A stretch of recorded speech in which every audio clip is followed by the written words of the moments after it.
काँग्रेसचे नेते खासदार जयराम रमेश अमरावतीमध्ये आले असता त्यांनी पत्रकारांशी संवाद साधला. काँग्रेस संविधान वाचवण्यासाठी भाजपासोबत लढत आहे. हा विचारधारेचा प्रश्न आहे. नारी न्याय, विकास न्याय, युवक न्याय यासह 5 न्याय आम्ही देणार आहोत. आम्ही आमचे गॅरंटी कार्ड घराघरापर्यंत पोचवत आहोत असं सांगून शेतकरी, महिला, युवा या सर्वांसाठीच योजना राबवणार असं काँग्रेस नेते जयराम रमेश म्हणाले. पहिल्या टप्प्यात जे मतदान झालं त्यातून जो संकेत मिळत आहे तो संकेत प्रधानमंत्री यांना अलविदा करण्याचा मिळत आहे. अशोक चव्हाण यांना जेलमध्ये टाकणार असं सांगणारे मोदी आज त्यांच्या जिल्ह्यात नांदेड येथे जात आहेत अशी टीका जयराम रमेश यांनी केली. पहले चरण के बाद हम विश्वास के साथ कह सकते हैं कि महाराष्ट्र से लेकर दक्षिण भारत में बीजेपी साफ, उत्तर भारत और पूर्वी भारत में बीजेपी हाफ। तो ये 400 पार का नारा बिल्कुल गलत साबित होगा, क्योंकि पहले चरण के चुनाव के आधार पर हम बिल्कुल विश्वास के साथ कहते हैं दक्षिण भारत और मध्य भारत में बीजेपी साफ, उत्तर भारत और पूर्वी भारत में बीजेपी हाफ। ऐसे तो 400 पार का नारा का मकसद एक ही है। मकसद ये है कि बाबा साहब अंबेडकर के संविधान को हटाना और आरएसएस और नरेंद्र मोदी का संविधान लाना।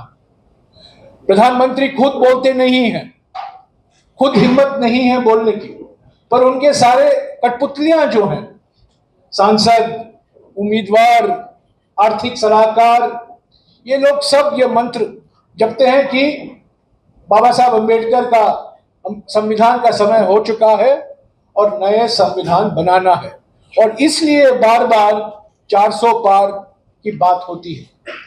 क्योंकि सामाजिक न्याय जो हमारे संविधान का मूल सिद्धांत है, इसके खिलाफ हमेशा आरएसएस और बीजेपी रहा है।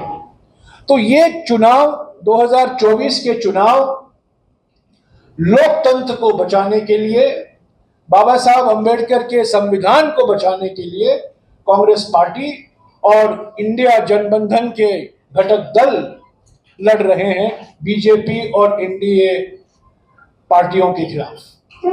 ये एक विचारधारा का मुकाबला है।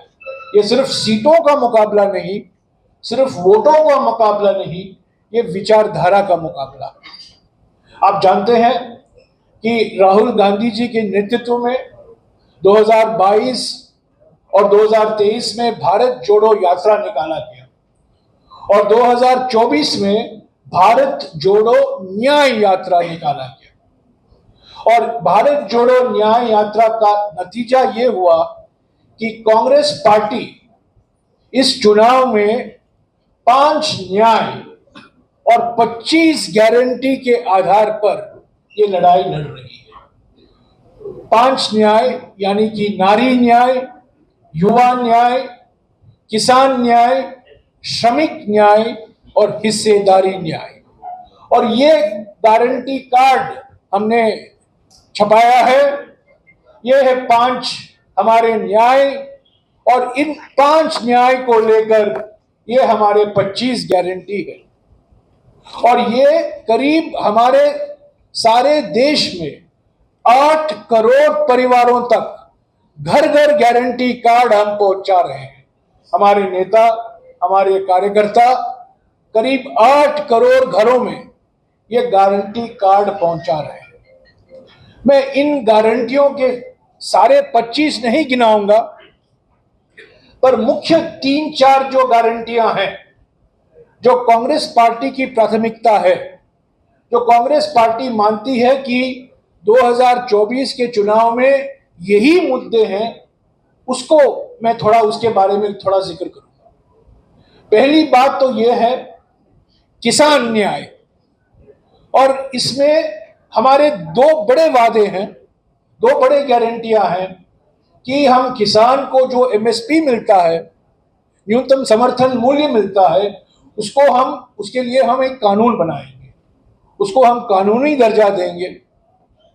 और स्वामीनाथन आयोग के द्वारा जो फॉर्मूला था, जो खेती की लागत होती है उसका 1.5 गुना स्तर पर एमएसपी लागू होगा। दूसरी बात, दूसरी गारंटी किसान को लेकर, और यह मैं समझता हूं महाराष्ट्र के किसान के लिए विशेष महत्व रखता है, हमने कर्जा माफी की गारंटी दी है। मोदी सरकार ने अरबपतियों की 16 लाख करोड़ रुपया माफ किया है, पर किसानों का कर्जा माफ नहीं हुआ। 2008 में मनमोहन सिंह जी की सरकार में 72,000 करोड़ रुपया कर्जा माफ हुआ था किसानों का। और हम गारंटी दे रहे हैं कि जब इंडिया गठबंधन की सरकार बनेगी, हमारी प्राथमिकता होगी, पहले निर्णय ही होगा कि किसानों का कर्जा माफ किया जाएगा, और उसके लिए एक कर्जा माफी आयोग का गठन होगा जो तय करेगा हर एक राज्य में कितने किसान और कितना कर्जा माफी होगा। तो ये दो बड़े हमारे गारंटियां हैं किसान को लेकर। युवाओं को लेकर दो गारंटियां हैं जिसका मैं जिक्र करना चाहता हूं। 45 साल में सबसे ऊंचा युवा बेरोजगारी का दर अभी है। इसीलिए हम कह रहे हैं कि हर युवा, आज हर 2 घंटे में एक युवा आत्महत्या करता है, ये कभी नहीं हुआ है। बेरोजगारी देश के सामने सबसे बड़ी समस्या है और प्रधानमंत्री इस पर चुप है। हमने वादा किया है कि हर एक डिप्लोमा होल्डर और जो ग्रेजुएट होता है उसको 1 साल के लिए अप्रेंटिसशिप के लिए अब कानून बनाएंगे और 1 लाख रुपया वेतन उनको पहले साल मिलेगा, यानी कि पहली नौकरी पक्की होगी। हर एक युवा जो डिप्लोमा खत्म करता है या करती है और डिग्री खत्म करता है या करती है। और दूसरा वादा जो हमने किया है युवाओं के लिए, आज केंद्र सरकार में 30 लाख पोस्ट खाली पड़े हुए हैं। ये सैंक्शन पोस्ट, इसको मंजूरी की जरूरत नहीं है, ये पोस्ट खाली पड़े हुए हैं। हमने भर्ती भरोसा का गारंटी दिया है कि 30 लाख जो केंद्र सरकार में रोजगार खाली पड़ा हुआ है उसको हम 1 साल में भर्ती करेंगे और आधा रोजगार उसका महिलाओं का होगा। नारी न्याय को लेकर सबसे बड़ी गारंटी हमारी यह है कि हर गरीब परिवार में, देश के हर गरीब परिवार में एक महिला को 1 लाख रुपया हर साल महालक्ष्मी परियोजना के द्वारा सीधा उनके बैंक के खाते में डाला जाएगा। ये जुमला नहीं है, नरेंद्र मोदी जी की जुमला के माफिक नहीं है जो उन्होंने 2014 में वादा किया था कि हर एक के बैंक के खाते में 15 लाख रुपया जो काला धन बाहर पड़ा हुआ है हर एक के बैंक खाते में डाला जाएगा। ये एक गारंटी है।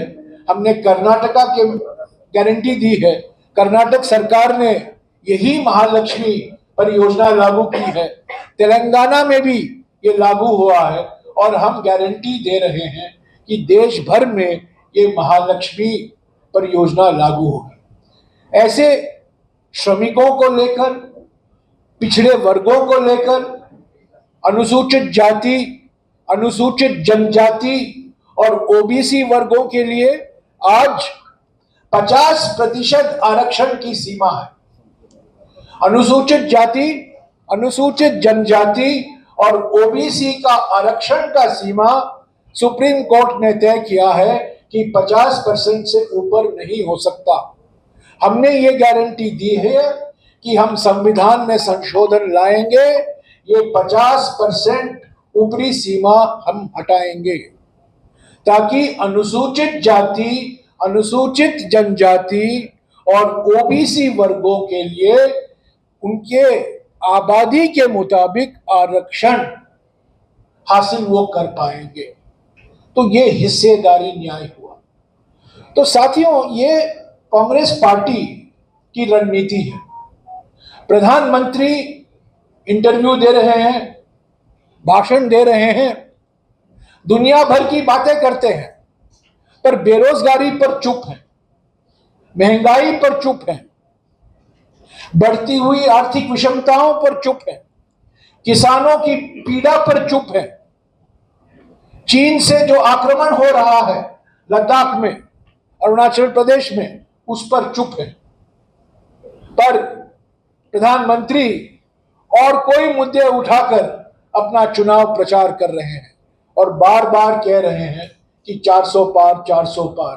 और 400 पार का मैंने आपको असली मकसद पहले ही बता दिया है। मकसद यह है कि संविधान को बदलना। हमें विश्वास है कि देश की जनता इस जुमलों में इस पर विश्वास नहीं रखेगी और जनादेश, स्पष्ट और निर्णायक जनादेश कांग्रेस पार्टी और इंडिया गठबंधन के पार्टियों को मिलेगा। आपको याद होगा 2003 में दिसंबर के महीने में कांग्रेस पार्टी राजस्थान पूरी तरह से हारी, मध्य प्रदेश के चुनाव हम हारे, राजस्थान के चुनाव हम हारे, छत्तीसगढ़ के चुनाव हम हारे, इंडिया शाइनिंग था। और 2003 में हमारे राजनीति के भीष्म पितामह, जो माने जाते थे भीष्म पितामह, अटल बिहारी वाजपेयी जी प्रधानमंत्री थे। चुनाव हुए 2004 में और नतीजा क्या हुआ? बिल्कुल विपरीत हुआ।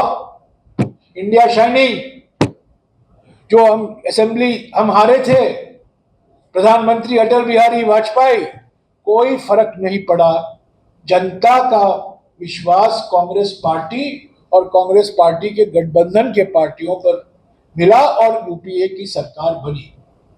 20 साल बाद यही होने वाला है। इतिहास दोहराएगा। 2004 में जो हुआ 2024 में होगा और इस बार भी लोग मुद्दों पर वोट करेंगे।